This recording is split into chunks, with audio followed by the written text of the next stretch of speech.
ایک حدیث البتہ صحیح ہے، صحیح سند کے ساتھ، فضائل صحابہ کتاب ہے، احمد بن حنبل کی یہ روایت میں نے وہ 72 حدیث میں بھی شامل کی ہے کہ سیدنا علی رضی اللہ تعالیٰ عنہ کہتے ہیں کہ میری وجہ سے 2 گروہ گمراہ ہوں گے اور میری وجہ سے 2 گروہ دوزخ میں جائیں گے، ایک میری محبت میں غلوف کر کے اور ایک میری دشمنی میں غلوف کر کے۔ تو یہ سیدنا علی کا قول ہے، اور یہ محدثین کا پیٹ رول ہے کہ اگر کسی صحابی کا قول غیبی خبر سے متعلق ہو تو یہ امپلائیڈ ہوتا ہے کہ یہ نبی کے بتانے پر ہی موقوف ہے، یعنی نبی نے خبر دی ہے تب ان کو یہ مستقبل کی خبر پتہ ہے، ورنہ نبی کے علاوہ تو کسی کے پاس علم غیب نہیں نہ ہوتا اللہ تعالیٰ کی طرف سے۔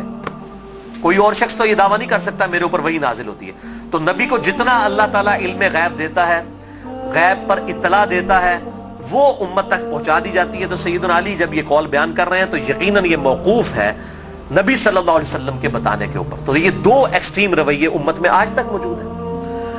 لیکن اب مسئلہ یہ ہوتا ہے کہ چونکہ فرقہ واریت ہو جاتی ہے تو اہل سنت سے اگر آپ پوچھیں گے وہ کہیں گے جی وہ جس دوزخ میں جس گروہ نے جانا ہے نا وہ یہ رافضی شیعہ ہیں، دیکھیں سیدنا علی کے بارے میں کتنا غلو کرتے ہیں۔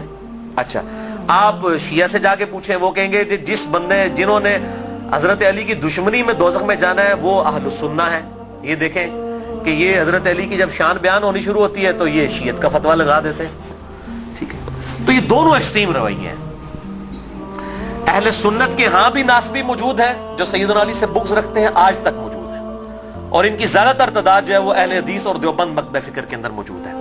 آپ کچھ بریلیوں میں بھی ایک کا دکا دانے آنے شروع ہو گئے ہیں، اور اسی طریقے سے جو رافضیوں کی اکثریت ہے وہ اہل تشیع کے ہاں پائی جاتی ہے جو کہ سیدنا علی کے بارے میں غلو کرتے ہیں۔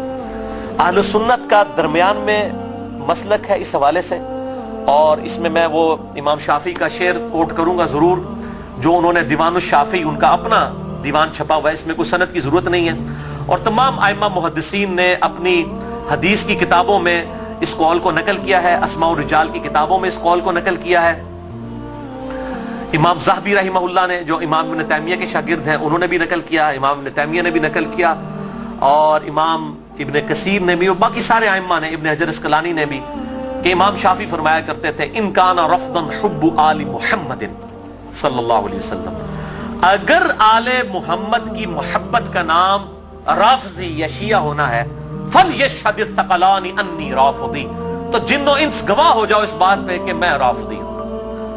کہ اگر سیدنا علی سے محبت کا نام شیعہ ہونا ہے اور تم مجھے بلیم کرتے ہو کہ میں علی سے محبت کیوں کرتا ہوں، آل محبت سے محبت کیوں کرتا ہوں، اس کی بنیاد پہ تم مجھے شیعہ کہتے ہو، تو گواہ ہو جاؤ میں شیعہ ہوں۔ اور میں نے اس میں پھر ایڈ کیا ہے کہ اگر آج امام شافعی زندہ ہوتے تو میں کہتا کہ شیخ صاحب آپ میرے بھی کچھ اشعار اس میں ایڈ کر لیں۔ آپ نے تو کہا نا کہ اگر اہل بیت کی محبت کا نام رافضی یا شیعہ ہونا ہے تو میں ہوں رافضی، تو میں یہ کہتا ہوں کہ اگر نبی صلی اللہ علیہ وسلم کی محبت کا نام اگر وہ غلوف کے درجے میں نہ ہو، بریلوی ہونا ہے تو میں بریلوی ہوں۔ اگر صحابہ کرام سے عقیدت کا نام اگر غلوف کے درجے میں نہ ہو، یہ شرط ہے، ادھر بھی معصومیت نہ کلیم کر دی جائے دیوبند کی طرح، اگر اس کا نام دیوبندی ہونا ہے تو میں دیوبندی ہوں۔ اور اگر کتاب و سنت کے منہج کو اور اجماع کو حجت مانتے ہوئے فائنل اتھارٹی ماننا اور اس کے مقابلے پر کسی کی بات کو حجت نہ سمجھنا اہل حدیث ہونا ہے تو میں اہل حدیث ہوں۔ تو یہ صرف ایک سمجھانے کے لیے ایک جملوں کے طور پر ہے، باقی الحمدللہ ہم مسلمان ہیں اور ہمیں اسی پر فخر محسوس کرنا چاہیے۔ اللہ تعالیٰ نے ہمیں مسلم پیدا فرمایا ہے، وَسَمَّاكُمُ الْمُسْلِمِينَ، اس نے نام بھی ہمارا مسلمان رکھا ہے، ہمیں اسی پہ فخر محسوس کرنا چاہیے۔ باقی جو یہ فکر کی بات ہوتی ہے، اگر اصحاب الحدیث یا اہل السنہ کی فکر محدثین نے استعمال کی تو یہ فکر کے طور پر تھا، کبھی یہ مسجدوں کے باہر اس طریقے سے تفریق نہیں کی جاتی تھی جس طرح آج کل ہو چکی ہے، اور آج کل بھی ہر جگہ نہیں ہے، پورے سعودیہ میں اس طرح کی تفریق نہیں ہے کہ مسجد کے باہر آپ کو اس طرح کی چیزیں ملیں، یا ملیشیا کے اندر جن ملکوں کے اندر تھوڑی ہوش آئی ہے تو ان چیزوں سے چیزیں پاک ہیں۔ اور ایون ہمارے جو یورپ اور امریکہ کے اندر اگرچہ فرقوں کے نام پہ مسجدیں بنی ہیں لیکن کم از کم وہاں پہ اتنی ٹالرنس ہے کہ لوگ تمام کے تمام لوگ ایک جگہ پہ نماز پڑھتے ہیں، ایک دوسرے کے پیچھے نماز پڑھ لیتے ہیں۔ یہ یہاں پر لعنت ہے انڈیا، پاکستان اور بنگلہ دیش کے گندے کلچر کے اندر کہ یہاں پر لوگ جو ہیں وہ مطلب اس طرح فرقوں میں بٹے ہوئے ہیں کہ ایک دوسرے کے پیچھے نماز بھی نہیں پڑھتے۔ آج بھی مجھے ایک بھائی کا فون آیا، اکثر لوگ سوال کر رہے ہوتے ہیں فلاں کے پیچھے نماز ہو جاتی، فلاں کے پیچھے نماز ہو جاتی، میں ان کو ایک ہی جملہ بولتا ہوں کہ میرے بھائی جس کو آپ کافر نہیں کہہ رہے نا اس کے پیچھے نماز ہو جاتی ہے۔